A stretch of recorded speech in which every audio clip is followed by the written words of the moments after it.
व्रत का जो नियम है वो एक ही नियम है जो शिव महापुराण के अंतर्गत है। सुबह पूजा की थाली लगाई है। 5 व्रतों का विधान है, छठा व्रत का विधान नहीं। कितने व्रत? 5। सुबह पूजन की थाली लगाई है।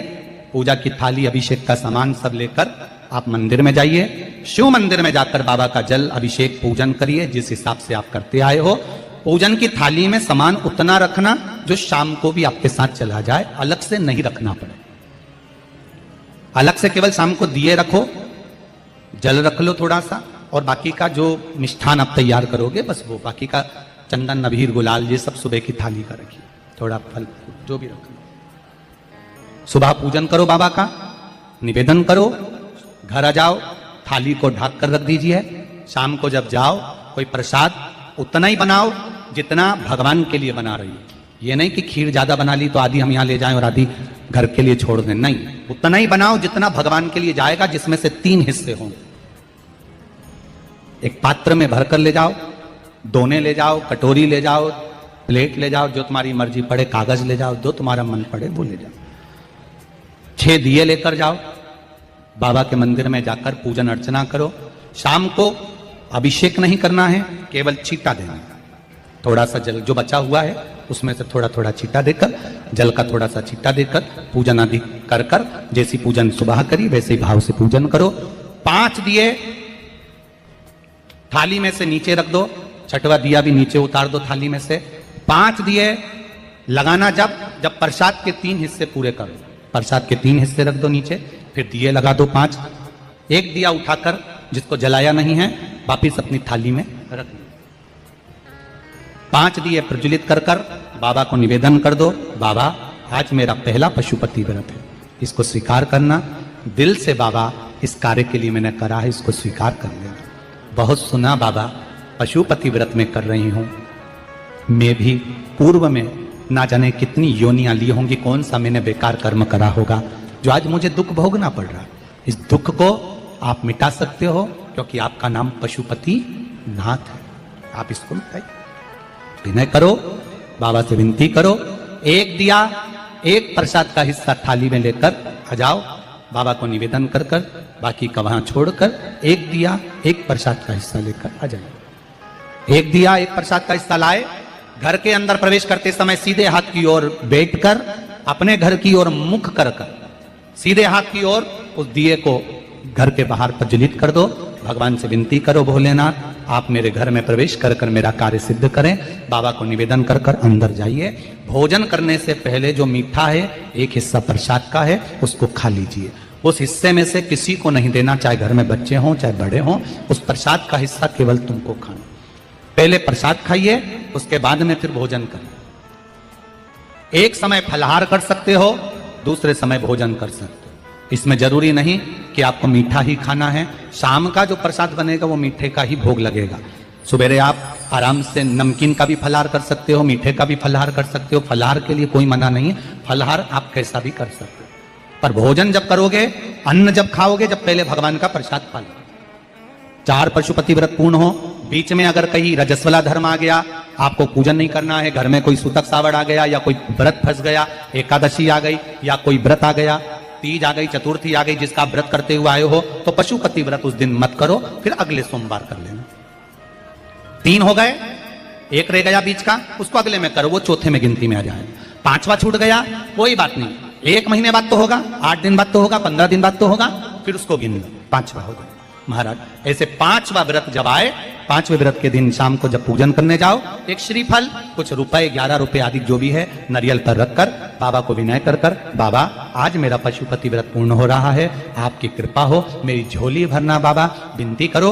और वो श्रीफल रुपया रखकर 5 दिए लगाकर, एक दिया वापिस लेकर, एक हिस्सा प्रसाद का लाकर देहली पर अपने वही दिया लगाकर अंदर प्रवेश कर कर भोजन ग्रहण करो। बाबा को निवेदन कर लो। पशुपति व्रत का कोई उद्यापन नहीं है, पशुपति व्रत का एक ही उद्यापन है, जो श्रीफल और 11 रुपए आपने मंदिर में रखे हैं, वो उद्यापन के भाव से रखे हैं, भगवान को नमन कर कर रखे हैं। ये पशुपति व्रत। अब दुनिया के लोग इसको पशुपति व्रत को कहीं इतनी बत्ती लगा दो, तो इतनी बत्ती का दिया लगाओ, तो ऐसा करो, तो गलत। उसका नियम जो है वो एक ही, उस नियम के अलावा कोई। आप प्रेम से करो, स्नेह से करो, उसको दिल से विचारो, मन से विचारो। एक व्रत करने के बाद अगला जब व्रत करो तो थोड़ा रुक कर करना, एक साथ लगे लगाए व्रत ना करिएगा, थोड़ा रुक कर करिए। इंतजार करो 3 महीने का कि बाबा मेरी ऊपर कृपा जरूर करेगा। दिल से करा है तो वो दिल से देगा, झोली भर कर देगा, ये निश्चित है। उसका व्रत फल देता है। करना जरूरी नहीं है कि व्रत माताएं करेंगी, पुरुष कर सकता है, बच्चे कर सकते हैं, बूढ़े कर सकते हैं, बड़े कर सकते हैं, बेटा बेटी कर सकते हैं, नवयुवक बच्चे कर सकते हैं, पर दिल से करो उस पशुपति व्रत। कोई आपका दूसरा व्रत फंस गया है तो पशुपति व्रत को छोड़ दो। उस दिन आपका जो व्रत है, एकादशी हो, चतुर्थी हो, तीज हो, छठ हो, उसको कर लो। नवरात्रे फंस गए, नवरात्रे कर लो, उसके बाद कर लेना पशुपति। जितने व्रत रह जाए उस व्रत को बाद में। महाराज शिव कृपा, व्रत एक ही मंदिर में करना। जिस मंदिर में पहला व्रत करा है उसी मंदिर में 5 व्रत करना। ये नहीं कि हम मायके में 2 व्रत करके आ गए और तीसरा व्रत हमने ससुराल में कर लिया। 2 व्रत करके मायके से आ गई हो तो 3 व्रत भी मायके जाके ही करना। अगली बार ऐसे जाना कि सोमवार बीच में फंस जाए और तुम 1 व्रत करके आ जाओ। मायके में अगर व्रत कर रही हो तो अपनी पूजन का सामान अपने ही रुपए का होना चाहिए, मायके के पैसे का नहीं चाहिए। कुंवारी होती और तुम मायके के सामान से पूजन करती, अगर कुंवारी होती तो तुम्हारा वो पूजन लगता, पर विवाह होने के बाद, गोत्र बदलने के बाद आप अपना पूजन का धन अपना खर्च करें। हम तो यहां तक कहते हैं मंदिर में भी अगर लोटा भरा हुआ रखा है, मंदिर में बाल्टी भरी रखी है, आप पहले अपना कुछ रुपया दान पेटी में डालकर फिर आप उस लोटे का प्रयोग करें। पीपल के पेड़ के नीचे पूजन करने गए, आंवले के पेड़ के नीचे पूजन करने गए, बड़ के पेड़ के नीचे पूजन करने गए, किसी की लगी लगाई थाली मिल गई, सामान मिल गया, उसके सामान में से आप मत चढ़ाइए। आपके पास जो सामग्री है आप उससे पूजन करें। अपने पड़ोसी से 1 रुपया भी मांगकर भगवान को मत दीजिए। जिस भगवान को देते हो उस भगवान को बुरा लगता है कि मेरे सामने खड़ी होकर हाथ पड़ोसी के आगे फैला रही है, तुम मुझसे मांग, मैं तुझे झोली भर कर दूं। पत्र प्राप्त हुआ। बहुत सुंदर प्रश्न है आपका। गुरुजी, पशुपति व्रत में जो 6 दिए लगाए जाते हैं उसमें बत्ती गोल लगाना चाहिए कि लंबी लगाना चाहिए? प्रश्न बहुत अच्छा है, एक बार जोरदार ताली बजाओ भगवती साहू के लिए। बहुत अच्छा प्रश्न है। हमने पहले भी कथा में कहा कि शंकर भगवान के मंदिर में पार्वती भी है, शिव भी है, दोनों विराजमान। आप दोनों तरह की बत्ती शंकर के मंदिर में लगा सकते हैं। जहां देवी के मंदिर में अकेली देवी होती है तो वहां पर फिर लंबी बत्ती का क्रम आ जाता है। पितरों की पूजन हो रही होती है, लंबी बत्ती का क्रम आ जाता है। पर जहां पर देवाधिदेव महादेव भी हैं, पार्वती भी है, वहां आप गोल भी बत्ती समर्पित कर सकते हो और लंबी भी बत्ती लगा सकते हो, उसमें कहीं दोष नहीं है। फिर आपने वर्णन करा 5वां व्रत पूर्ण होने पर 108 पुष्प या चावल बेलपत्र चढ़ाते हैं। सबको एक साथ चढ़ा देना चाहिए कि एक एक करके चढ़ाना चाहिए? वैसे शास्त्र रीति के अनुसार पशुपति व्रत में जो 5वां सोमवार पूर्ण होगा और आप 108 अगर कोई वस्तु चढ़ा रहे हो तो एक एक कर श्री शिवाय नमस्तुभ्यम, श्री शिवाय नमस्तुभ्यम, एक एक कर चढ़ाना चाहिए। एक साथ हाथ में लिया और एक साथ नहीं चढ़ाना, एक एक कर समझ। बहुत अच्छा प्रश्न है। एक प्रश्न जो आपने किया था उसका उत्तर इस कथा में चल रहा है, नंदी वाला। जो प्रश्न आपने तीसरा करा है उसका उत्तर इस कथा में चल रहा है। कि आप कहते हो कि मंदिर से जाते समय नंदी के कानों में कहकर चले जाओ। बैठिए बैठिए बैठिए। बहुत सुंदर प्रश्न है आपके, बहुत भाव से और आनंद से आपने करा और जनमानस के कल्याण के प्रश्न है। ये केवल आपके लिए नहीं है, ये सबके लिए इतने जोरदार प्रश्न है। जो गलती भी करते होंगे तो उसको सुधार सकते। आपने कहा कि नंदी के कानों में कहना चाहिए। लोग हंसते हैं, कहते हैं बताओ वो नंदी के कानों में भगवान को कहना चाहिए। वैसे तो हम आपको एक बात बताते हैं कि दुनिया के लोग किसी दूसरे धर्म की कभी हंसी नहीं उड़ाते।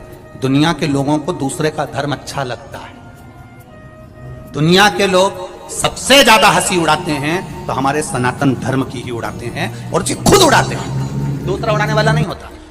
दूर के ढोल हमें समझ में आते हैं, उसका धर्म हमें समझ में आ गया, उनका क्या है, ऐसा है, आओ कुछ नहीं, उनके धर्म में ऐसा है, कितना आनंद हमें दूसरे के धर्म में लग रहा है, और हमारा सनातन धर्म हमको बुरा लगता है। हमारे सनातन धर्म में बुरा लगने लगा। अरे भाई, लोग कहते हैं कि नंदी के कान में कहते हो, ये कोई हमारे पुराणों में या शास्त्रों में लिखा है? भगवती बहन साहू, आपको धन्यवाद देना चाहूंगा और एक बात कहना चाहूंगा, जितनी भी शिव महापुराण के अंतर्गत चाहे उपाय जो बताए जाते हैं कि बेलपत्री ऐसे चढ़ाना, काली मिर्च ऐसे चढ़ाना, चावल ऐसे चढ़ाना, धतूरा का क्या महत्व है, शमी के पत्ते का क्या महत्व है, बेलपत्री के पत्ते का क्या महत्व है, ये जितनी भी बातें बताई जाती हैं ये सब पुराण के अंतर्गत से बताई जाती है। अब दुनिया के लोग इसको चाहे टोटका कह दें, चाहे दुनिया के लोग इसे टोना कह दें, पर पुराण से हटकर कुछ नहीं। और आप लोगों को अगर बोला है कि नंदी के कान में कहकर भगवान शंकर के मन में बात पहुंचे, तो ये क्यों कहा, तो ये भी हमारी शिव महापुराण में लिखा है, जलंधर के चरित्र में। कोई आपसे कहे कि नंदी के कान में बोलने से क्या होता है, ये जलंधर का चरित्र कह रहा है। मां पार्वती जी का हस्त कमल पकड़कर जलंधर लेकर जाने लगा। वृंदा का पति लेकर जा रहा। वृंदा तो भगवान की भक्ति में लीन रहती थी, उसको तो जलंधर को सबसे ज्यादा तकलीफ थी नारायण से, पर शिव के पास आ गया क्योंकि ईर्षा प्रवृत्ति, अभी कथा में कहा, कोई कोई ऐसा होता है जिसको तुमसे बेर नहीं होता तो ही अंदर से ईर्षा जाग जाती है। कोई कोई ऐसा होगा जिसको अंदर से ईर्षा जागती है, अपने आप अंदर से ईर्षा जागती है, उसका कोई बेर नहीं, और ईर्षा जाग भीतर से ईर्षा जाग। ना आप उससे मिले हो, ना कभी वो आप उसके सामने बैठे हो। कई लोग किसी ना किसी की बुराई करते हैं तो हम लोग पूछ भी लेते हैं, क्यों साहब उनसे मिलकर आए हो क्या तुम? कभी नहीं मिल किया, कभी उनका सामना हुआ नहीं हुआ, तो फिर बुराई क्यों कर रहा? एक ने कर दी थी इसलिए हमारे ध्यान में था तो हमने भी कर दी। लो, वो कुआं में डूब के मरेगा तो तू भी मरेगा का? नंदी सामने बैठा है, गणेश जी को मालूम पड़ गया, कार्तिकेय को मालूम पड़ गया, मां पार्वती जी का हस्त कमल जलंधर ने पकड़ लिया और लेकर चला।